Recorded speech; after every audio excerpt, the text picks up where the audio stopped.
What's up, everybody? Welcome. I'm gonna call this one Elevation. Stepping it up over here on first quarter. If I could break down how these first 2 months are, it's feeling good. It's feeling good. It's early, yet I feel like the energy is where it needs to be to say that by second quarter, things are moving as they should. I got good aspirations for 2024. Nice, even number. I did music recently where I said that even numbers, right? It's a lot with this year. I like even. Some important people turning even numbers, including myself. Um, it feels good. It feels good, I must say. Bless, bless, bless. Um, this episode you should like because I'm gonna spend most of it just trying to motivate and elevate you. It's not your normal introduction, but I must still cover what I cover in most perspectives. You can chase lust over substance, but don't be disappointed when that's all it is. Fellas, most of this episode is for you. How many different ways, and why every time I start, I feel like I gotta sneeze. I ain't gonna be ratchet.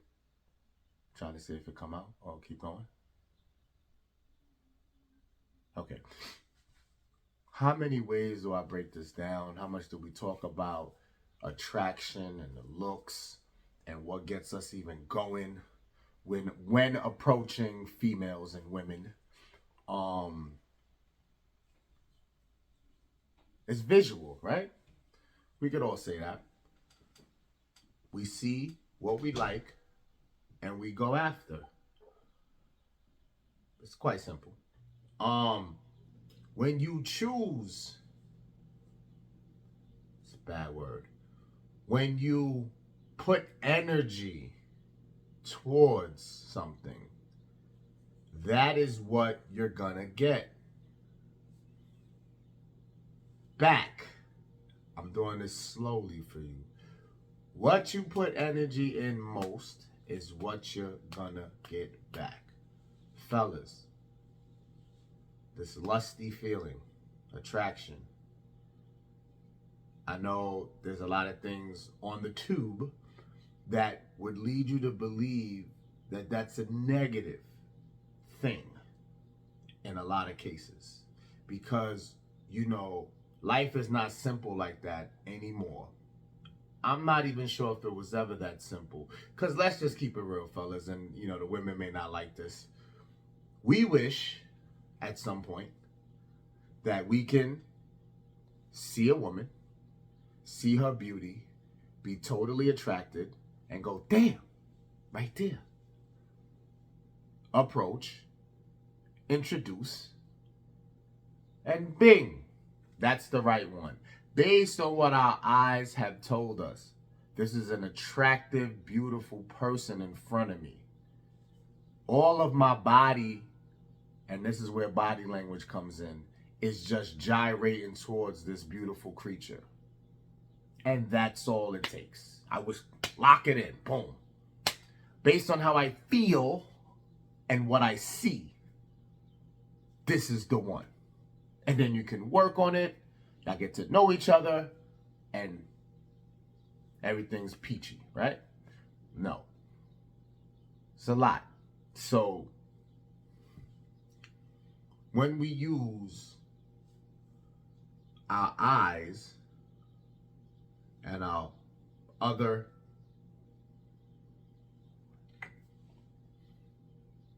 it's very political because this is what gets the story even going.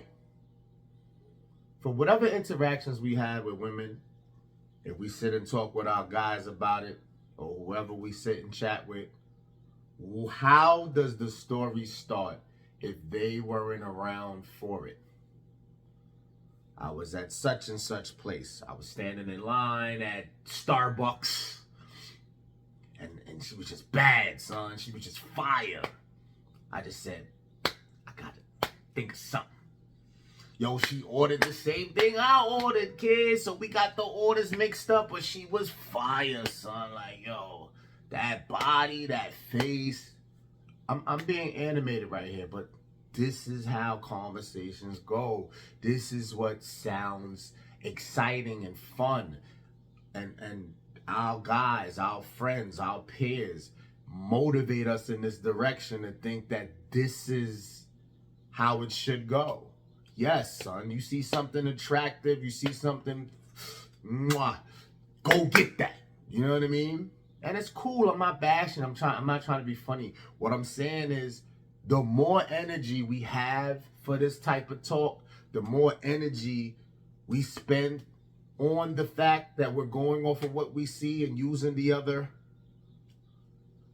We don't give it room to show its true value. And true value don't gotta mean it's gonna fall positive.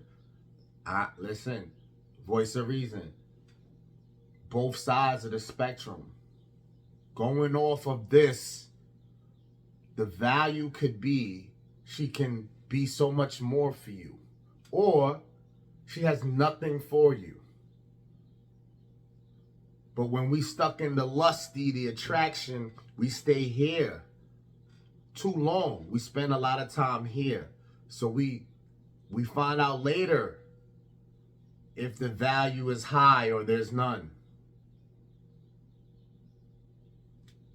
Do as you please. Do as you see fit.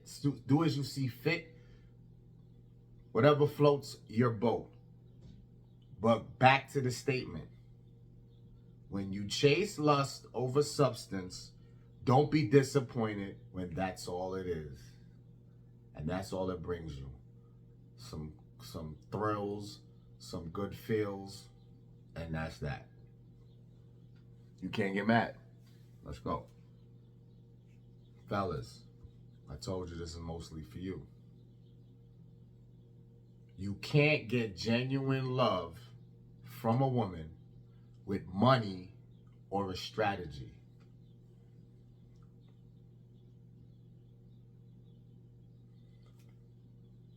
You gotta be you.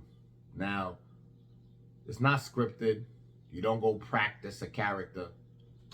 You just be you. I know that comes at a cost, because a lot of the things that you really are, you may think a woman wants no part of. Or you won't get the best options or the best choices if you're being a little bit too revealing, too authentic. Because I call authentic being you. It doesn't have to be this great person. There's no such a thing as a perfect person. But being authentic is saluted by me, because being you is being you. If you're a goof, you funny most of the time, you silly all the time, you're a little loud in your tone, animated in your tone. If you're quiet, if you like to really not talk much, if you watch Everybody Hates Chris, it don't matter, whatever makes you unique, even if you think that might be weird for some or not popular, we have to get out of that. So it ain't about trying to look like a nice guy, good guy, none of that. I'm just saying, be you. Stop thinking you need a strategy. Stop thinking it's money.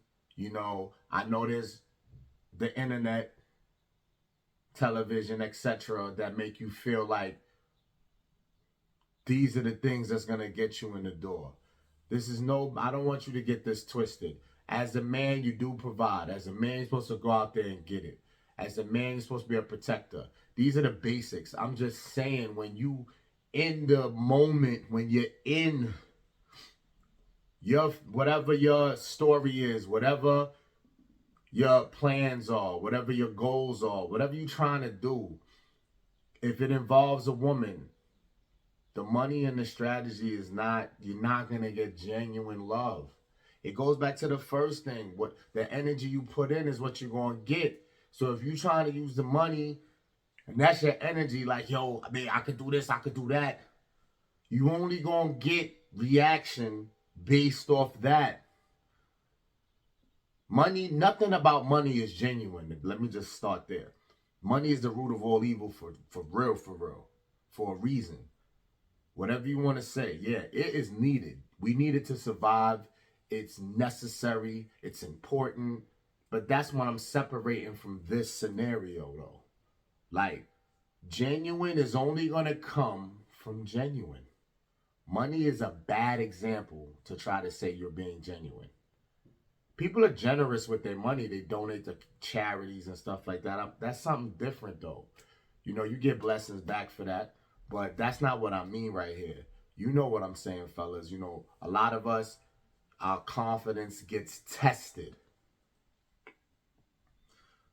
It's bad enough that sometimes we may psych ourselves out. We won't tell it. We won't say it to nobody. But, you know, some days we feel a little bit less than, you know. But the competitive world we live in and technology and how everything's advanced, everything's fast, everything's moving so quickly that we feel like that shit is passing us by. Are we keeping up? You know, we get up and we roll with the punches, but shit ain't sweet. I'm going to tell you that now. It ain't. So you may think you got to figure this thing out or come up with. You save that for your life goals. You save that for your survival. You save that for your job, your grind, you know, your purpose. All that strategy and money, you could use that there. When it comes to genuine love, it has nothing to do with those two things. That's where you got to learn to separate and get intelligent and mature. Because I'm not saying money and a strategy is probably needed in everything else, but not when you're looking for genuine love. You really want that ride or die. You really want someone in your corner. And I could go further that even if it's just a female companion or just your peoples in general, a strategy to get friends or money to get friends ain't gonna work neither. You gotta separate business from personal. That money strategy is a business aspect. It's not a personal aspect. Never get that twisted, because it's not gonna go good for you. It's not. And you're worth more than that. You know, I watched, this is off record, like I didn't even know I was going to go here. Way back. Remember this show on HBO, Real Sex, right? Dude on there, like if you look at the surface of it, he looked like a cornball, right? Based on, you know, how they did the story on him. But as long ago as that was, a statement stuck out. And I'm not standing by the statement, but that shows how twisted the world is, and I think it's messed up. He was before Ubers and Lyfts, he's a regular cab guy, but I think he had like a business, some side business as well. So like he was moving and shaking, you feel me? But he just always just went to hookers. You know, he paid and kept it pushing. So I was like, just the interview and him talking, not to go so deep, but like the way they interviewed him and how he, you know, verbalized himself and all that. You could tell he was educated to a T. And slim dude, look kind of clean. You know what I mean? I'm trying to figure out why this is his strategy, because I feel like if he just went about it regular, he'd get somebody. And maybe he could. Maybe since he has. But he emphasized that he don't got time and he don't, you know, I guess it's a confidence, you know, thing that he didn't want to really put on blast, but to just pay and go. So he don't want no dates, he don't want no involvements, he just want to get his off, and that's that. Now, you know, I know women can hear that story and go, ugh, this guy is pathetic. You know what I mean? But I don't know, the vibe felt like there was so much more potential in him than that. You know what I mean? And I don't know what's happened since, because it was a long time ago. But off of that, anyway, closing on that, money and strategy is for business, not personal. So don't think that you're going to get genuine love, and that's any type of genuine love. I said, repeating, because I wanted to really sink in, whether love from a woman, just female companionship, or your boys. Money and strategy is not going to get that. You know what I mean? So keep that in mind if you didn't already know. Good relationship ingredients. Easier said than done. So I came up with a couple that puts you in position, because you can't take everything stamped like because something said or something might be the known that means that's going to just go and flow easy and you good. No, it don't work like that. You still got to put in work, and it's still contingent upon some other things. But you could just make like this the premise. So, good relationship ingredients. Both have no kids and they start a family. Based on good morals, good bringing up, genuine people. I'm not, if things are toxic, traumatic, other than bozo for the streets, none of this is going to matter anyway. I'm talking about regular, normal people who came up with some decent values and are genuine. So again, because y'all don't be getting it. I know I repeat a lot. Unless you go back and rewind, you got to hear it out fully. Good relationship ingredients. All right, I'm going to go through the list and not stop this time. Both have no kids and start a family. Both have never been married and get married. The high school sweetheart fairy tale. All right. Thought I had more. That was it with that. But the point is, genuine love. Remember, you didn't use money or strategy, right? You can handle challenges. You think you can handle challenges. You're ready for adventure. You're ready for trials and tribulations because you have genuine love in you, right? And then when you are with a partner who has also never experienced something, it's good for genuine love to get tested like that, because they both are going in like, look, we just gonna see what it is. You know what I mean? We both have no experience in said topic, family, marriage, but I love him, he loves me, she loves him, however you want to place that together. The two people that are riding, right? However they doing that. It's just in good ingredients. It doesn't mean that that's stamped, that it's gonna work. But it's good ingredients, it's good vibes going in off the rip. You never had that? All right, let's go do this together. That's just in my opinion, my own little perspective. Yeah. And I put high school sweetheart fairy tale because it's like people that's been together since high school and they're well in their late 30s or 40s now. That's a fairy tale in a good way, not even being sarcastic, because like to stand the test of time like that, especially in these days, is like very rare. But they pretty much got it. I pretty much would bank that they're gonna make it. You know what I mean? If that's the way it started. So that's dope. So now you must shed light in all areas, even in the dark. Which is more pressure? Either partner has kids and the other doesn't, or has less, or both parties have been married before, or at least one of them has. I feel this is damn near equal from a mental standpoint. So if I have one kid and you have 3 or more, do I feel like that's the same pressure as me being married before, you haven't, or both of us were married before? I take that back. Voice of reason. The kid thing is, you see, I feel like anything genuine, you could get through it still. But the tougher component, I think, is the kids. If we both been married before, or I was married before and you wasn't, as long as that was resolved, because now it gets dicey again. If the marriage was, finalized smoothly as possible, that's easier. That's less pressure than the kids thing. Because the kids got to get along. You got to get along possibly with that other parent. They have to get along with your other co-parenter. It's more elements in the getting along. You know what I mean? So that's definitely more pressure. The kids, definite, no question, hands down. So salute to that. That was a good one.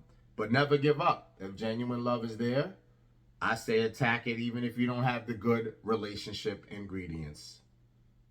Basically, even though I only gave 2, it's anything that y'all both never experienced that y'all willing to dive in together for. The opposites attract phrase doesn't always work. You know, you don't really want, sorry to say, you have no baggage or very little versus that you want to go challenge someone who does have a lot of baggage. But you know, life don't, you know, give a heads up like that. You never know who you really fall for, who you really gonna want to be there for. Fall for, be there for, you know, because that's the thing with men, real genuine men that go get it. That's also hard to the core, and you know, in the grind, in the hustle, but you know, just want to really have a genuine love. No obstacle really throws them, you know, that they won't do off the rip. I know that, you know, the media and the tube tries to tell us what we deserve and what we shouldn't face. You know, I don't particularly like, I don't want to bash it. I don't particularly like, you know, the ones out there saying that ready-made families aren't no good, or you shouldn't wife a single parent. I don't particularly agree with that. You know, I think it depends on you, what you can handle. You know what I mean? I know they may mean well. You know, you go with what's in your favor. Because life is so hard already, they don't want you to really put yourself in any other predicaments that you don't have to as a challenge. We already challenged enough. I get that. But you never know who you fall for. And I feel like love is everywhere and could come from anything. So rock out. If you can handle it, I ain't judging what you choose to take on. Ladies, arrange this in order of importance. So that means this is just a flyby because I can't comment. Penis size, let's keep it a buck. Money, looks, loyalty, personality. Ladies, arrange these in order of importance. Penis size, money, looks, loyalty, personality.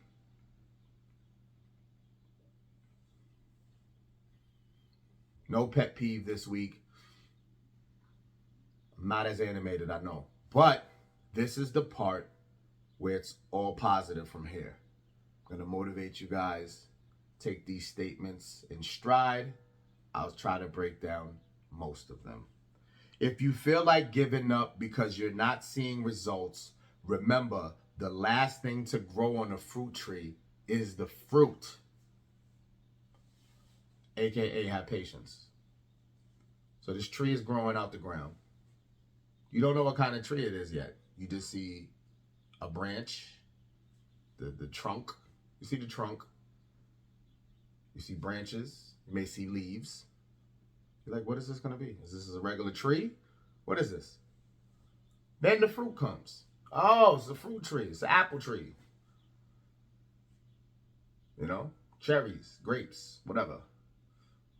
Patience, patience, patience. You know, sometimes you stop watching things because a lot of shit is repetitive. We all speak on it. We all touch it. It's just from different perspectives. But I couldn't agree with this more. And you just gotta just like wait it out. You don't, you know, life's not a video game. And I don't even think video games are the cause of people being controlling. Get it? Hence the game has a controller. There's studies that probably advocate that there's some connection there, but I don't think so. You want control just because you only can control you and what you do. So from your perspective, you want to, you know, stretch that out to where you can make calls, you can, you know, call the shots, you can see where you're going, you can see what's going to happen. You want to know what's happening. Oh, in 2 weeks, I want that. You know what I mean? But that's a whole different thing. Patience is patience. The last thing to grow on a fruit tree is the fruit. Copy that? The happiness of your life depends upon the quality of your thoughts. Marcus Aurelius. It's a little bit deeper right here. It's not as simple as the fruit thing, fruit tree. The happiness in your life depends upon the quality of your thoughts. Do you control your brain? Mostly. I know cases where it just runs wild and it does its own thing. You may not be able to control it as much as you want.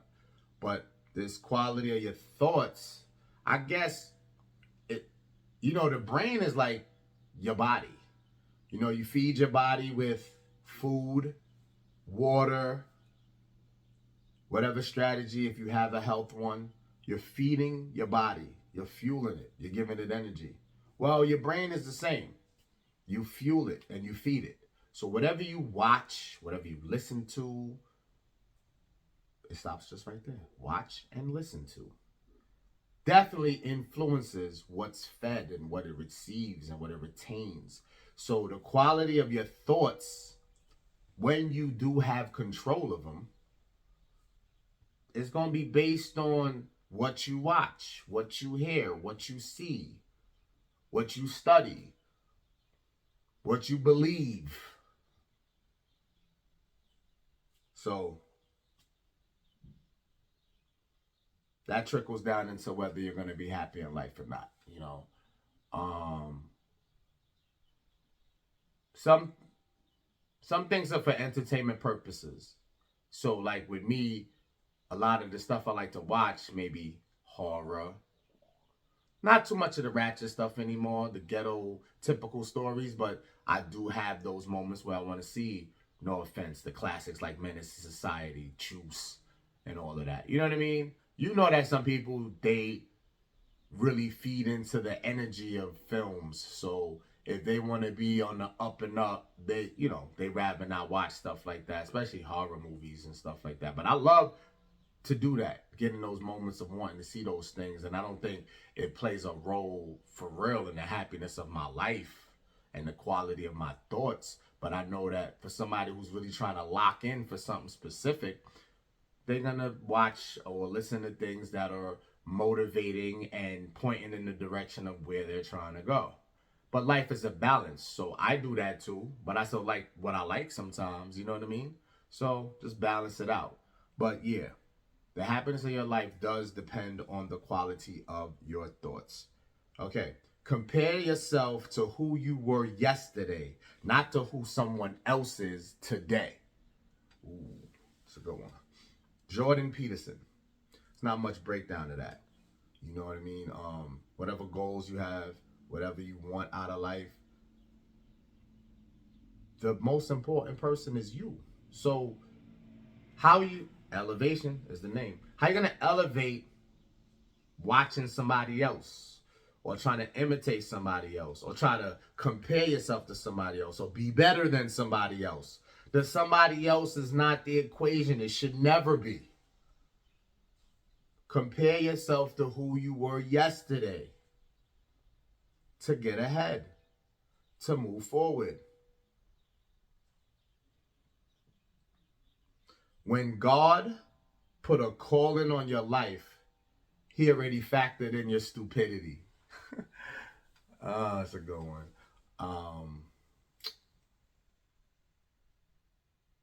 That goes back to everybody saying, not everybody, but when you get the positive messages, like, he's not always there, but he's always on time. You know, nothing happens overnight. Believe, believe, believe. Even going back to the last thing that grows on a fruit tree is the fruit. Patience. You know what I'm saying? So all of these things are tied to this. And I guess the stupidity would be the examples of you being impatient. And that's basically the only example that's needed here. A lot of the things we do is because we're impatient. Like if we jump the gun about something or we're getting frustrated because, again, we don't see immediate results. So we may do something to try to think we could speed up the process. But you can't speed up the process of whatever's set for your life. It's going to happen when it happens. You would think that's easier said than done, but it ain't. It ain't. But you still got to come to realize, and whatever motions you go through, emotions and motions, you go through while this is ironing out, while this is developing and getting ready to blossom for you, You just gotta take it one day at a time. But that was funny because the stupidity is definitely based upon your impatience. Or maybe your lack of knowledge, lack of study. Remember what you feed your brain. You know what I mean? So I believe that. I hope this is helping. These few things have been dope to me. Let's go. If the why is powerful, the how is easy. You want the why to be powerful for sure. Why are you doing whatever it is you're doing on all levels? I want that to be powerful for sure. The how being easy, I guess, quality of life, quality of thoughts, happiness of your life, quality of your thoughts. That's an example then. So you should be feeding and telling yourself that the how is easy because the why is powerful and you're gonna do whatever it takes. You have that not give up mentality no matter what, even though it's draining sometimes and you might lose, you might take a step back here or there, lose a little oomph.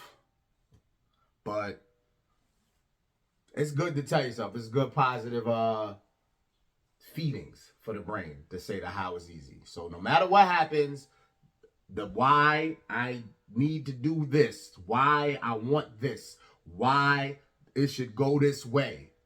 If you're that anal about it, the how you have to tell will be easy. Discipline is choosing between what you want now and what you want most. All of these things just tying into the whole impatient thing, patience versus not. Because what you want now is another example of being impatient. The things you want now may be beautiful. The vision you have may be dope. Get it. But just know, no matter how much you think it, no matter how much you want to write down notes or memos or, again, strategy, right? That's outside genuine love. It still is a difference, lies a difference of what you want now and what you want most. You're going to think what you want now is what you want most because it goes back to your patience. You have a thought, you have a bright idea, you think that's it. That's what I need right there. The most. If you're right, I'm not saying you're not going to be right about that, but it ain't going to happen like that. That's why you got to take out the now. Especially if it's valuable, especially if it's longevity shit, especially if it holds weight. And you going in like that, like it's going to come out real nice for you. It can't be a now. It's got to be the most. You know what I mean? Like really embrace that. This world is for everybody to live in. So a lot of people have the same aspirations. A lot of people have the same what they think they want now versus what they think they want the most. And the universe is working multiple, quadruple, triplet ways and different, let's not get all scientifical and philosophical. I'm just saying, like, it ain't your turn every day. And it may not be your turn for a while. But when it lands right for you, it's going to be gorgeous, I promise you. So, dissect that as well. What you want now versus what you want most. I hope today was as positive as I planned it. I hope you was able to take some things from here and say, I'm going to keep it a thou.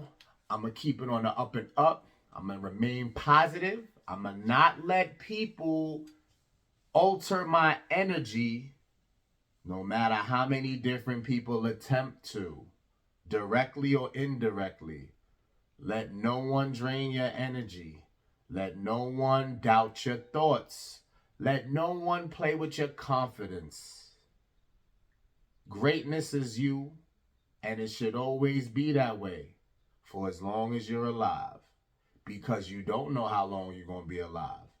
And I want those whatever last days, not to think paranoid that you only got a couple days left here, but I want great days so that when it is, those were the lasting impressions. The great days, the great moods, the great confidence, the great stride. No remorse. No remorse. I meant no vengeance. No dark. No revenge. You know what I mean? It's easier said than done. You're going to have days where it take you there. The mind never stops. Last quote from a colleague. When you really feel like you never get a break and your brain never stops going, whatever higher power you believe in, say, can you shut my mind down just for a little bit? Can my mind take a break? And see what that do for you. Honestly, because we, especially men, we always thinking things we got to handle, things we got to stay on top of, etc. You know what I mean? So till the next time, stay safe. I guess politically I'll say Happy President's Week.